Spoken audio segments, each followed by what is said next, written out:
Bonjour, bonjour ma grande sœur. Il est bientôt 14 heures, ce 20 juin. Je suis monté à l'étage des chambres pour aérer les chambres un peu parce qu'ils sont partis. Ils n'ont pas pris la peine d'un peu de les aérer puisqu'ils dormaient pas là la nuit. Comment vas-tu ma grande sœur? Comment vas-tu? Là c'est la chambre de Catherine, là, tu vois. Ils ont des très belles chambres, ils les ont faites il y a un an. Elles ont été terminées à peu près il y a un an. Ils ont de très très belles chambres, tu vois. Ils se donnent du mal. Tout ça, c'était les soupentes en haut, les mezzanines, quoi.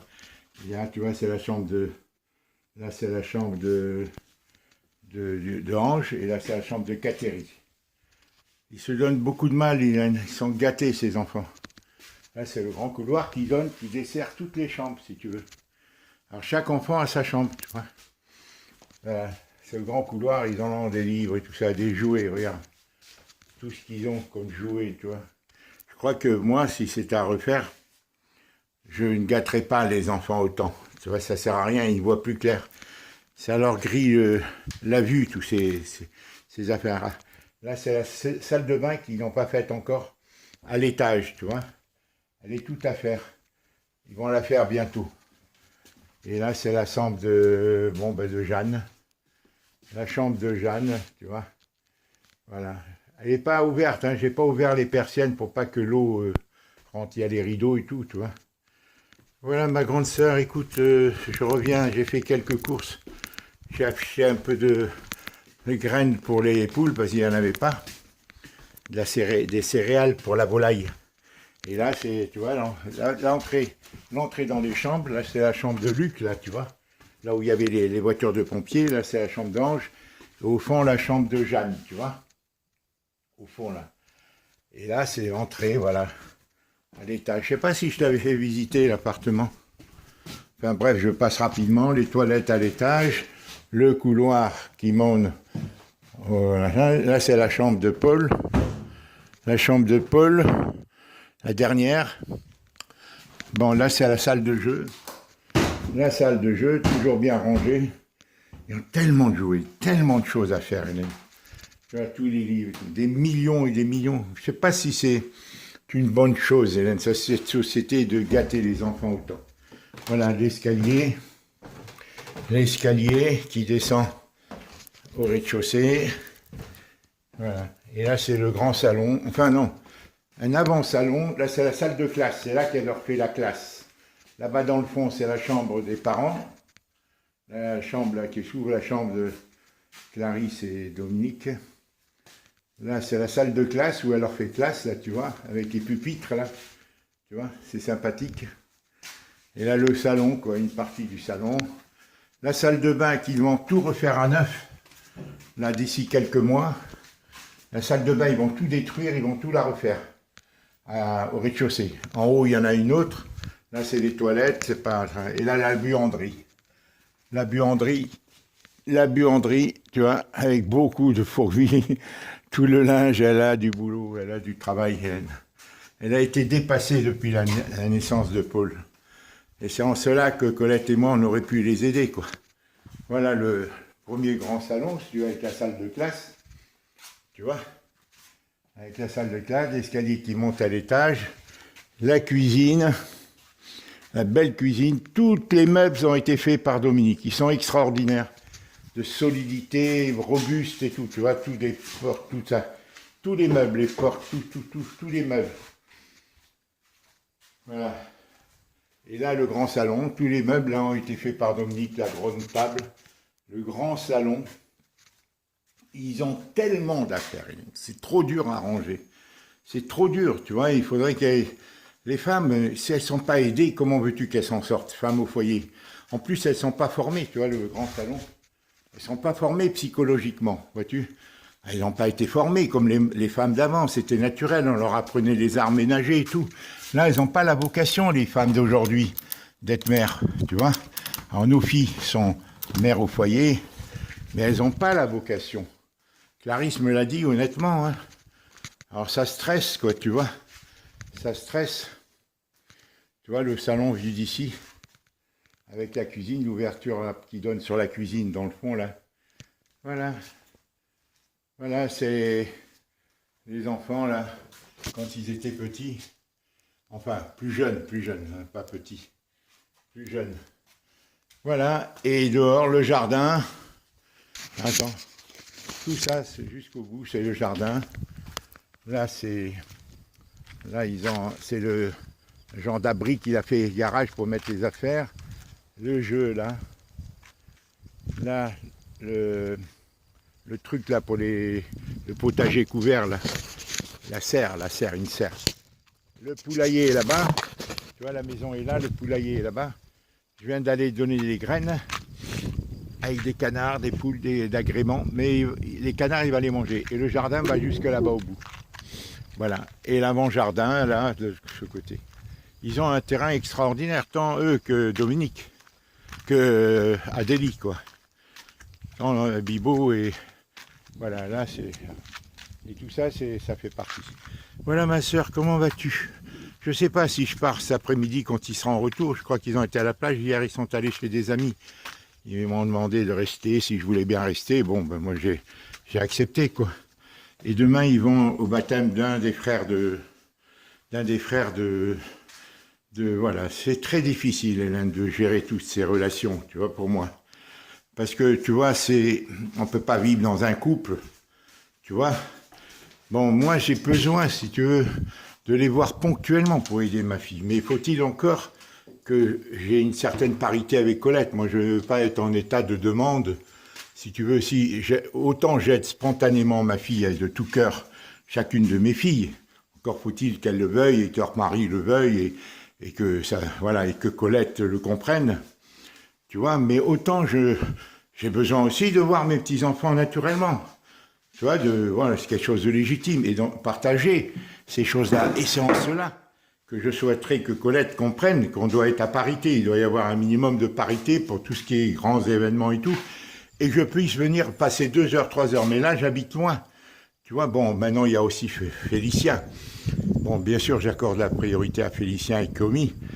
Vu que Félicien, tout est nouveau. Et tu sais, c'est difficile pour lui. Hein, il doit s'installer. Bon, comme je t'ai dit... Je ne sais pas comment ils gèrent leur relation, Comi et Félicien. Au niveau financier et tout, moi, ça ne me regarde pas. Mais Félicien a tout à construire, tu vois. Voilà, maintenant, je ne sais pas comment il va créer un cabinet ou pas. Bon, pour l'instant, il a trouvé le poste, tu vois, de quelqu'un qui a un cabinet, qui a un autre cabinet dans une autre ville, à l'île aux Moines. Et il va lui confier à lui, pour une durée indéterminée. Voilà. Et après, dans 2 ans et demi, il pourra travailler à Auray s'il veut ouvrir un cabinet. Mais bon, ça a un coût. Et voilà, avec l'argent que Colette et moi on avait eu, on devait non pas rembourser le crédit que Fabien s'était porté garant, sans j'en sois consulté, dans mon ignorance totale. Ça, c'était inadmissible. Hein. Bon, c'était en 2008-2009. Colette m'informait de rien. Il s'est porté caution. Voilà, il n'a pas payé, il n'a pas avancé de l'argent, il s'est porté caution. Voilà, et cet argent, ces 90 000 € de l'héritage, devait nous appartenir, on devait en disposer, on n'aurait pas dû rembourser le crédit, il fallait rembourser 400 € par mois comme il en avait la possibilité, et le reste le consacrer à notre travail, tu vois. Le reste le consacrer à notre travail. Et voilà, Colette a dissimulé et tout. Voilà, elle m'a remis 20 000 € et tout le reste, elle a fait ce qu'elle a voulu. Elle a remboursé le crédit, je crois savoir, de 35 000 €. 27 000, pardon. Elle a remboursé le crédit de 27 000 € et je crois, hein.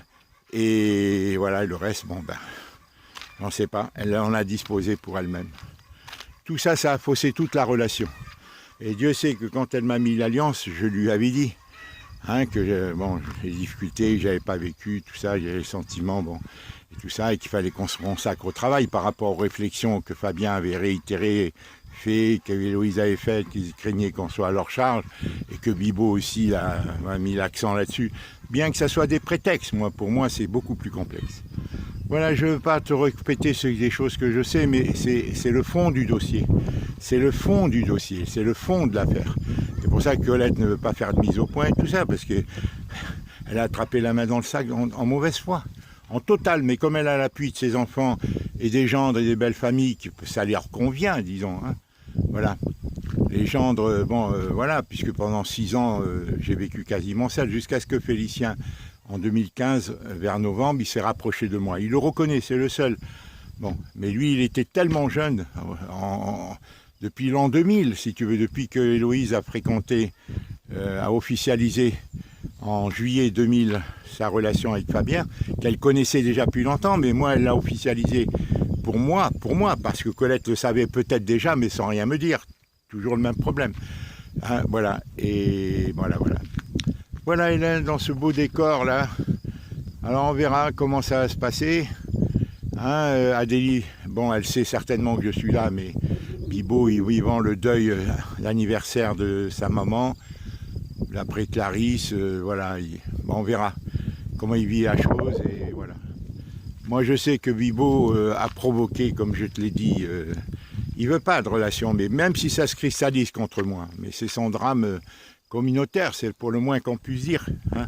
Il s'est marié avec quelqu'un qui n'était pas de sa communauté, alors qu'ils sont endogames dans sa communauté, et tout se répercutait sur moi. Et encore une fois, dès qu'il s'est marié, j'ai subi cet abus de sa part, de se mêler de ma vie, quoi. Alors qu'il venait d'arriver en 2010, il venait de se marier quelques semaines après ou quelques jours après seulement, par les meubles, enfin bref. Et après, quand il est venu en 2012, il s'est installé en décembre 2011, quand il est arrivé en décembre 2011, ben là, systématiquement, il s'est ingéré dans ma vie avec Colette et tout, délibérément. Et ça, Hélène, moi, mon problème tant avec Fabien, c'est que j'ai pas fait d'histoire, si tu veux. Je n'ai pas fait d'histoire, j'étais cool, ni à Colette, ni à eux, ni à Fabien, ni à Bibo. Tu vois, je n'ai pas fait d'histoire. C'est ça que tu vois, j'aurais dû, quand ils ont abusé et tout, quand Colette laissait faire et tout ça, laisser les gendres manquer de respect en se mêlant de ma vie, tout ça, en m'agressant plus ou moins grossièrement, quoi, tu vois, ou quand même les belles familles d'Héloïse ou de Clarisse, la belle-mère de Clarisse, m'a manqué de respect à 2 reprises, elle manquait d'égard, si tu veux, pour le moins que je puisse dire. Eh bien, Colette était au courant, elle voyait, elle était là, présente, mais elle provoquait, ça l'arrangeait. Alors il y a eu, voilà, c'est comme ça, Hélène, je ne vais pas en répéter, mais c'est ça qui me honte, tu vois, mais maintenant, il faut que je rentre au centre du sujet. On ne peut pas être plus royaliste que le roi. Moi, j'ai fait beaucoup de concessions. S'ils veulent pas, ben voilà, je serai seul. Voilà, on verra. Pour l'instant, j'ai Félicien Kiomi, qui eux ne veulent pas se mêler, s'embrouiller avec les... Et moi, je leur demande pas. Et mes filles, qui, quand elles le peuvent, elles sont gentilles, mais elles sont tenues, elles ont tellement de soucis. Tant Clarisse qu'Adélie, même si Adélie, bon ben c'est ça, c'est la confrontation de deux éducations, 2 points de vue entre Adélie et Bibo, et voilà, il y a des tas de problèmes, en plus des difficultés financières, parce qu'ils doivent se battre, les maris, pour gagner leur vie, pour pouvoir, mais mes filles sont femmes au foyer, tout ça, ça crée de l'insécurité et tout, et Colette, et ben voilà, au lieu qu'on soit tous les deux pour aider nos filles, comme il se devait, parce qu'il y avait une si forte fraternité, simplicité, d'attache entre nos enfants, c'est ce qu'on avait réussi. Et maintenant, le fait qu'on n'a pas notre chez nous, eh bien voilà, nos filles, on ne peut rien leur apporter, on ne peut pas fédérer, préserver cet atout que nos enfants, nos 4 enfants avaient, tu vois, de ce privilège. Alors que dans les belles familles, nos gendres les rapportaient, eux, ils ont leur famille. Tant Bibo au Liban a une grande famille, et en plus les spécificités de son pays, quoi, hein, parce qu'elle va dans sa communauté, à laquelle Adélie n'appartient pas, que Fabien et que Dominique, qui ont une grande famille, hein, une fratrie et des cousins et des oncles et tout. Alors que nous, notre famille était réduite à Colette et moi, et elle a trouvé le moyen... Elle a trouvé le moyen de m'en exclure, tu vois, comme si ça pouvait renforcer nos enfants. Alors nos filles, amoureuses, jeunes et tout, ben, dans une première étape, ça leur a facilité la vie, parce qu'elles se sont dit, bon, au moins, maman, elle n'est pas rejetée. Et Colette, elle s'est dit, eh bien, comme ça, on s'occupera encore, puisque l'intrus est un bon moins. Ben, j'ai toujours été comme ça. Colette m'a jamais défendu, Hélène. Tu l'as vu, alors contrairement à moi, hein, tu te souviens, Hein. Eh bien, tout ça, Hélène, tu vois, je me répète pour te remettre, tu vois, la chronologie, l'analyse que de plus en plus Colette a calculé.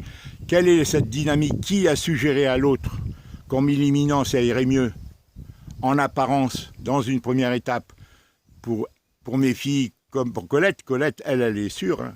Elle assume, elle fait son petit devoir. Là, elle est à Versailles. Hein, après, elle revient, elle est tant désirée partout. Même si mes filles s'en souffrent et tout, parce qu'elles sont seules, parce que si, parce que ça, parce que les relations dans les couples, les difficultés et tout ça, maintenant, ils s'amplifient. Parce que c'est des années de mariage maintenant, c'est tu comprends, hein, et la vie est difficile. Alors tout ça, tu vois, c'est Colette. C'est elle la responsable. Hein, c'est elle la responsable. Voilà, de tout ça. Allez, je t'embrasse, Hélène. Voilà, je te dis, je voulais te répéter tout ça pour te dire que je cerne de plus en plus. Je cerne de plus en plus les éléments qui font que Colette ne veut pas parler, qu'elle est de mauvaise foi. Et comme les gens me disent, après 37 ans de mariage et qu'elle m'ait mis la bague en plus, que je lui ai, qu'il n'y a rien lui imposé de le faire. Pourquoi? En novembre 2011. Et ils me disent, bien sûr qu'elle peut te quitter, mais les responsabilités, bon, moi j'en reconnais, mais c'est souvent l'histoire de cause à effet, si tu veux, parce qu'elle m'a jamais écouté. Elle se tait, elle fait ce qu'elle veut. Voilà ça a été le bilan. C'est une introvertie, elle est ambivalente. Voilà, bon, c'est comme ça, Hélène. Hein. Et ils me disent, mais au moins, tu as le droit à la mise au point. Et elle ne l'a jamais voulu, voilà. Profitant d'un rapport de force, que ses enfants l'ont suivi, qu'ils ont besoin d'elle plus que de moi, hein, même si elle ne s'en tire pas du fait de cette division familiale du fait que, bon, je me retrouve seul et tout, voilà, et qu'ils ont que leur maman qui vacille de l'un à l'autre. Elle sait qu'elle est demandée, qu'elle est recherchée, qu'elle est ses enfants. Voilà, c'est de la démagogie, c'est tout ce que tu veux, mais c'est un manque de responsabilité. Et elle en est... Même si voilà, elle sait qu'on va s'occuper d'elle, puisqu'elle s'est enfermée dans le milieu religieux et tout ça, dans lequel elle est rentrée par moi, comme mes enfants d'ailleurs. De mon fait, une initiative. Voilà. Merci, je t'embrasse Hélène, j'ai voulu te rappeler ça, tu m'en excuses, parce que je le vis actuellement. Je me questionne beaucoup, tu vois. Je me questionne beaucoup, tout paraît de plus en plus évident pour moi. Voilà, ce 20 juin 2020. Je fais des vers, 20 juin 2020. Voilà, je t'embrasse ma grande sœur. Je t'enverrai ou je t'enverrai pas, je sais pas, mais je voulais te faire ce récapitulatif un peu succinct si tu veux. Maintenant je vais faire du yaourt. Regarde, j'ai été acheter, je vais leur faire du yaourt. Là, tu vois, le lait est là. Mais j'ai pas trouvé le lait parce que j'étais parti sans argent, j'avais oublié de prendre mon argent. Voilà, je vais leur faire, ils m'ont demandé de faire du yaourt à la mode de maman. Voilà, on verra. Elles l'ont aimé la première fois, je l'avais réussi. Je t'embrasse ma grande sœur. Je t'embrasse bien fort. Voilà. Voilà.